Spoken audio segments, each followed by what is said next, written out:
Procon Municipal, órgão ligado à Secretaria Jurídica da Prefeitura de Sorocaba, identificou aumento no número de consumidores manifestando ser vítima de fraudes bancárias. Parte delas em decorrência de furto, roubos, clonagens de cartões bancários e celulares, com a consequente cobrança de valores que não reconhecem, além de saques indevidos em suas contas. Para falar conosco sobre este assunto, com grande satisfação, recebemos aqui no Repórter RMS News a doutora Cristiane Bonito Rodrigues, ela que é superintendente do Procon Sorocaba. Obrigado por atender o nosso convite mais uma vez, doutora. Obrigada a você pelo convite, né, mais uma vez. Mas é lógico, a gente quando vê a atuação positiva do Procon, né, com informações que atende à expectativa da sociedade, do consumidor, nós temos que estar sempre atentos a essa questão e chamando, e a doutora sempre é muito atenciosa com a gente. O que está acontecendo aí, doutora? Pode explicar para a gente nessa questão envolvendo fraudes bancárias? Sim, eu acredito que por causa do aumento das compras online, em razão da pandemia, todo tipo de compra é feita através do celular ou do computador. Então, de 2019 para 2020, a gente viu um aumento de mais de 50% nesse tipo de reclamação. Nesse ano aqui, se continuar nesse ritmo, o aumento vai ser de mais de 100%. Então, a gente tem analisado esse aumento, principalmente a demanda assim, que a gente vê mais é o empréstimo consignado em conta, que a pessoa não reconhece.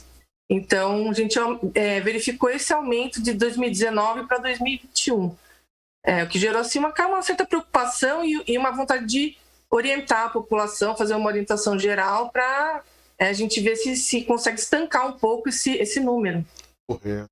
Doutora, você falou da questão de empréstimo consignado. Eu estava dias atrás na casa dos meus pais e de repente toca o telefone e eles têm aí a faixa de 76, 77 anos de idade e a conversa foi a seguinte: olha, nós estamos ligando para informar que já estamos depositando o dinheiro na sua conta bancária.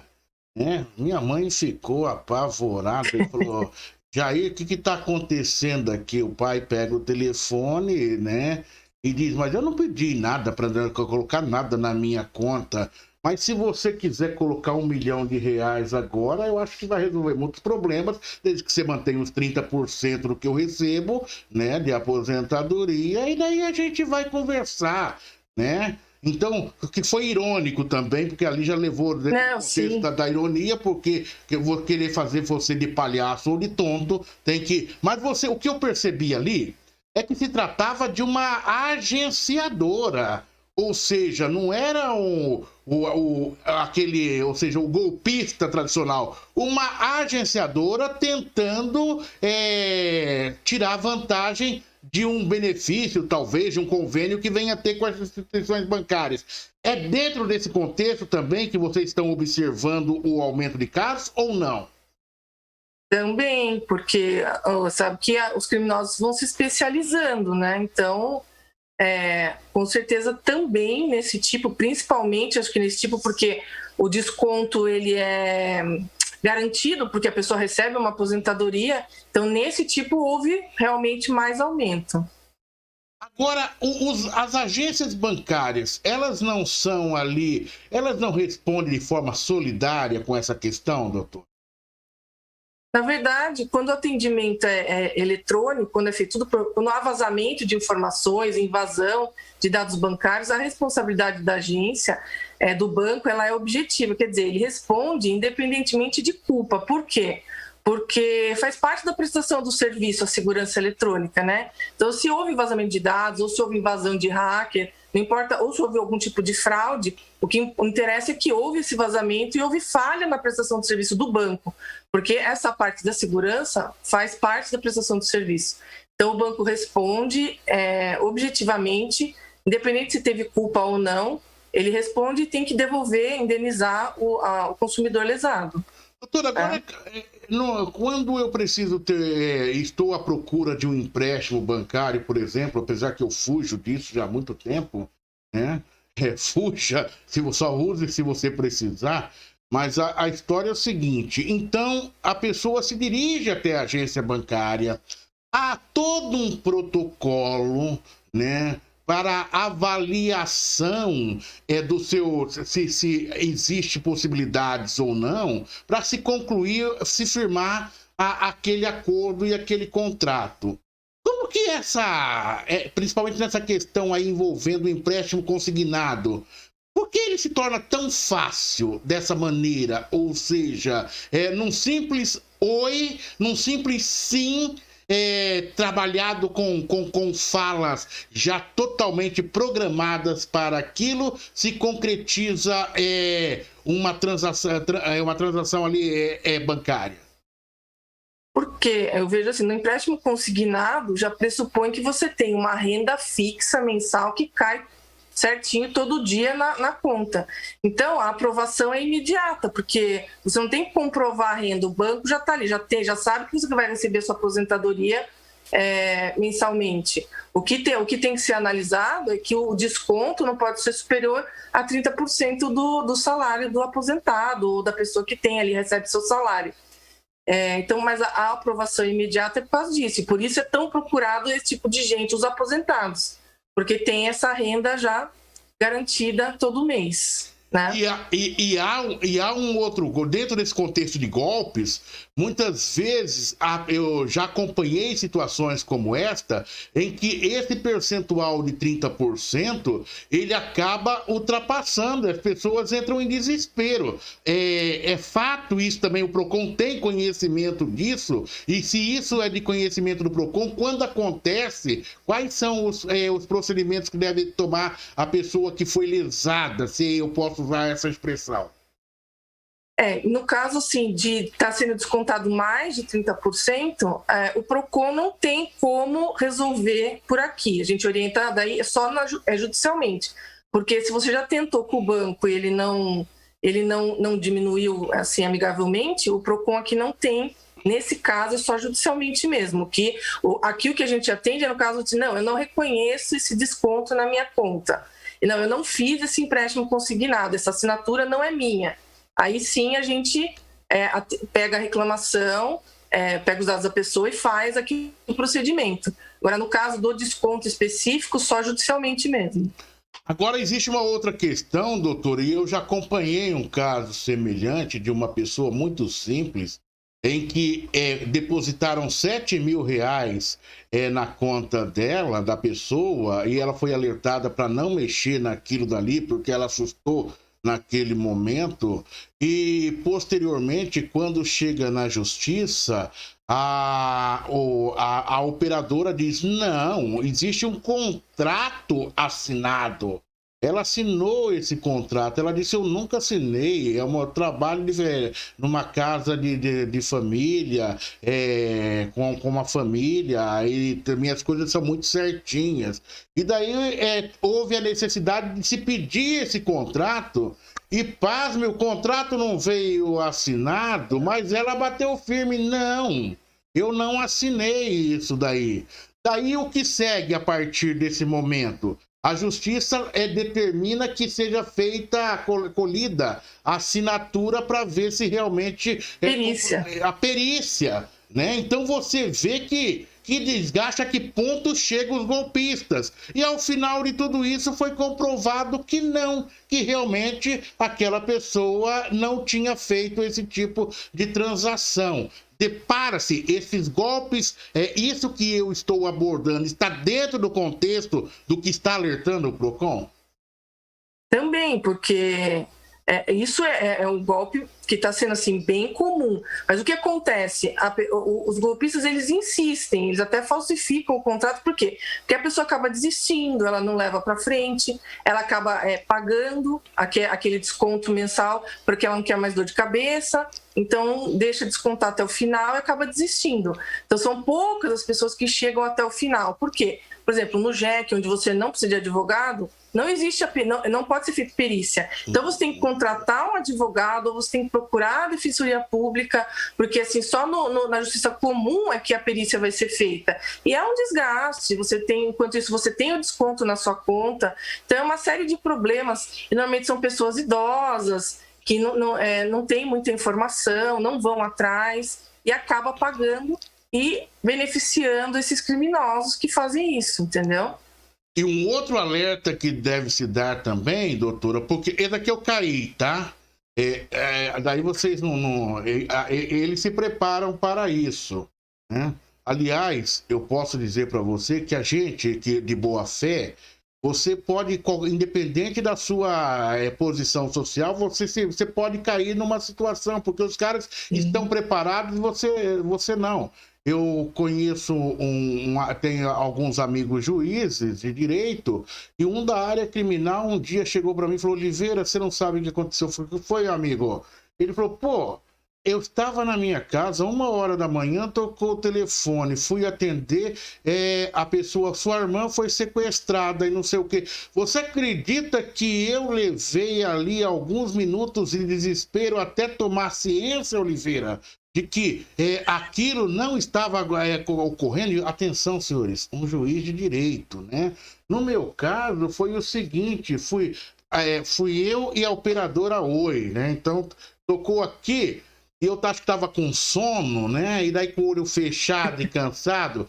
Eles mandam uma mensagem agora, doutor, eles mandam uma mensagem, se você, sim ou não, você concorda tá meio dormindo, você vai aperta. Você vai e aperta. Daí eu percebi que a minha conta de celular veio lá em cima. Benefícios que eu tinha desapareceram.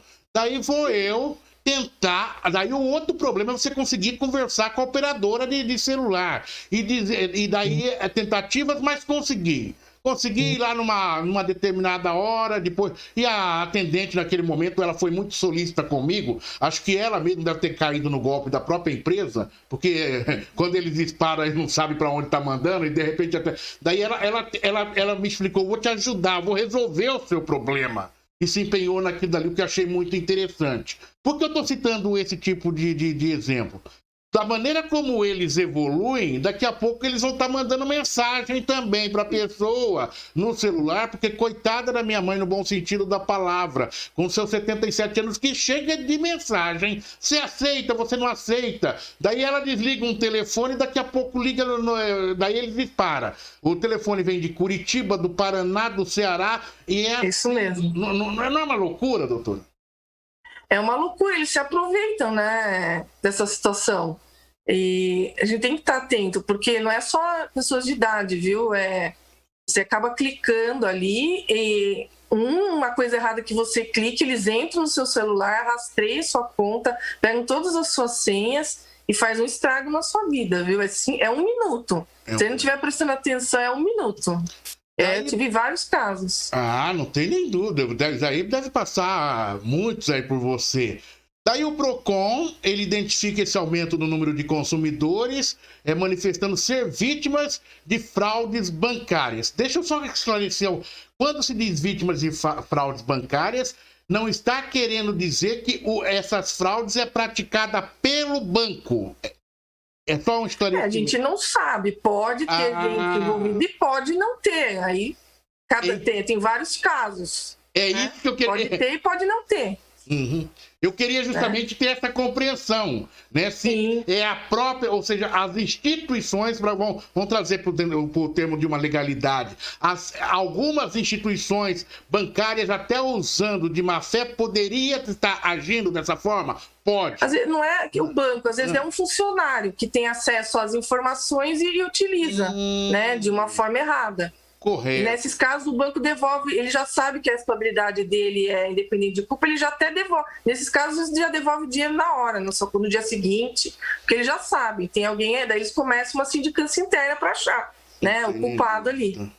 Mas normalmente tem vários casos que tem gente de dentro envolvida, assim. Eu estava em Brasília. Tem várias histórias, né, doutora, que não é, nesse momento a gente conta, né? Eu estava em Brasília, na esplanada dos ministérios, estava com a minha irmã. Eu estava pronto para vir de avião, retornar após a posse do presidente Jair Bolsonaro. Fui para a cobertura da posse, estava para poder retornar. Daí minha irmã reside em Brasília, ela é agente da Polícia Federal. E ela falou, vou para casa da mãe também. Vamos de carro passeando? Eu falei, vamos. Então, abandonamos lá a passagem de avião e falamos, vamos de carro, né? Dá pra vir com uma Toyota de lá pra cá, né? Legalzinha, tal. Um jipinho, né? Daí pegamos o carro, vamos pra Sorocaba. Só que a gente precisava pegar dinheiro na véspera de um feriado. Sabe onde que nós fomos, doutora?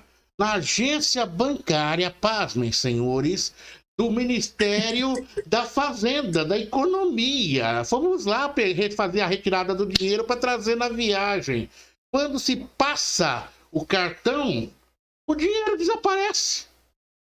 Como se ela tivesse retirado aquele valor que ela não retirou o valor. Tendo que resolver dentro do banco, da agência bancária, do Ministério da Fazenda, da Economia, na esplanada dos ministérios. Daí, nossa viagem, que era para acontecer no dia seguinte, foi acontecer só no 2 dias posterior, quando daí chega nessa questão que a doutora coloca, quando ela já faz a reclamação de imediato para a ouvidoria e o banco faz a restituição. Eu estou citando vários exemplos assim, que muitas vezes até foge do contexto, mas até aproveitando a tua presença para que o cidadão ele possa ter uma compreensão interessante sobre o que alerta o PROCON. Daí, doutora, vamos voltar ao núcleo dessa informação. O PROCON, ele identifica o aumento do número de consumidores manifestando ser vítimas de fraudes bancárias. Parte delas é decorrência de furto, roubo, clonagens de cartões bancários e celulares.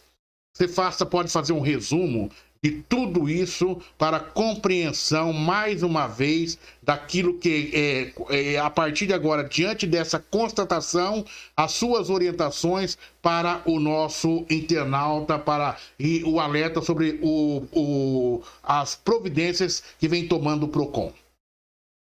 Claro, a gente sempre orienta a que não fornecer senhas a desconhecidos. Se você for consertar o seu aparelho celular, o seu computador, sempre leve em lojas autorizadas, usar o gerenciador de senha, evitar usar o Wi-Fi público, não salvar suas senhas no computador nem no celular. Esses são assim, os cuidados básicos que você deve ter. Não acessar qualquer link que te mandem, somente se for suspeito. Nos aplicativos que você baixar, você tem que ver, tudo bem, para gente de idade é um pouco mais complicado, mas você tem que ver que permissões você está dando para esse aplicativo, se esse aplicativo é seguro, tem que dar uma pesquisada, né? A gente vai baixando as coisas no celular e não sabe nem o que está fazendo. Então, muitas vezes, nesses casos, o hacker entra ali e já pega todas as suas senhas e começa a fazer aí uma limpa, tanto no computador isso quanto no celular. Então, essas sim, são as principais dicas que a gente dá para o consumidor nessa hora, né? Você deu a dica. Agora eu pergunto, mesmo assim eu acabei caindo no golpe. O que fazer, doutor? A quem recorrer? Ao PROCON? Sim, com certeza. Você procura a gente. Exatamente. Se você não conseguir com o banco na hora, normalmente quem chega aqui, isso foi uma pergunta até que me fizeram. Mas as pessoas tentam, lógico que a primeira via é o banco. Quando chega aqui para nós é porque o banco não resolveu. Então a gente notifica o banco, abre a reclamação e o banco aí tem 15 dias para estar respondendo a gente. A gente tem resolvido entre 60% e 70% dos casos, justamente porque a responsabilidade do banco é objetiva. Ele só foge dessa responsabilidade se ele comprovar que a culpa foi do consumidor. Só que o ônus da prova é dele, ele tem que comprovar. E o que acontece? Muitas pessoas não sabem que tem esse direito e cai na conversa ali do banco na hora, que fala, não, você tinha que ter guardado bem o seu cartão, você tinha que ter gerenciado sua senha.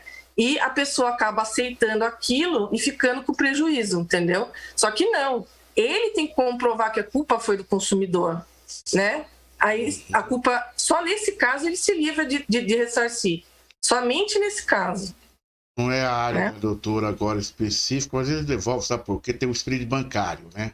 É a grana que o banqueiro leva ali, bem acima do juro do que determina o Banco Central. Então tem muita grana, né, de sobra ali, que eles cobram lá acima, porque quando você vai fazer um empréstimo no banco, que eles falam, olha, vamos reduzir o juro, não está reduzindo nada, aquela redução ali não impacta em nada na vida deles, eles já levaram muita grana em cima disso daí, viu? Então eles devolvem mesmo. Banco não perde, né? Com certeza. Ele tem seguro, né? O seguro cobre. Tá certo, doutora. Doutora, mais algum alerta dentro dessa questão? De repente, a gente vai desenvolvendo a entrevista, a conversa, e acaba, da minha parte, podendo até desviar do foco daquilo que é o núcleo dessa questão em discussão, e eu quero deixar à sua disposição. Não, acho que foi exatamente, eu consegui falar tudo que eu tenho falado, a gente foi chamado em alguns lugares, mas basicamente é isso, a gente tem que estar atento na hora que a gente está usando o celular, na hora que a gente está usando o computador, verificar de onde está vindo a mensagem que você está recebendo, qual o link que você está clicando, procurar fazer pagamentos através do aplicativo do seu banco, não receber boletos. A gente entra até no caso dos boletos de qualquer link, você vai atrás do boleto, não você aceite que te mandem o boleto de qualquer link, entendeu? Porque isso você evita cair em vários tipos de golpes. Então a gente tem procurado alertar a população, procurado levar essa orientação, porque a gente realmente sentiu o aumento aí de mais de 100% já esse ano aqui. Então acho que vale a pena a gente parar, dar uma orientação e mostrar como que a gente tem que fazer para se prevenir desse tipo de coisa, né? Claro, claro. Qual o endereço o Procon já está atendendo presencialmente, doutora? Ainda não, porque o decreto ainda foi prorrogado até dia 31 de julho e nós permanecemos ainda com o atendimento presencial suspenso, mas nós estamos atendendo pelo WhatsApp, que é o 15 991982958, pelo site do Procon, que é o procon.sorocaba.sp.gov.br, e o site do consumidor.gov.br também, e 151 da Prefeitura. Tá certo, doutora. Foi um prazer imenso falar contigo. Obrigado pelo esclarecimento. Igualmente. Estamos sempre à disposição.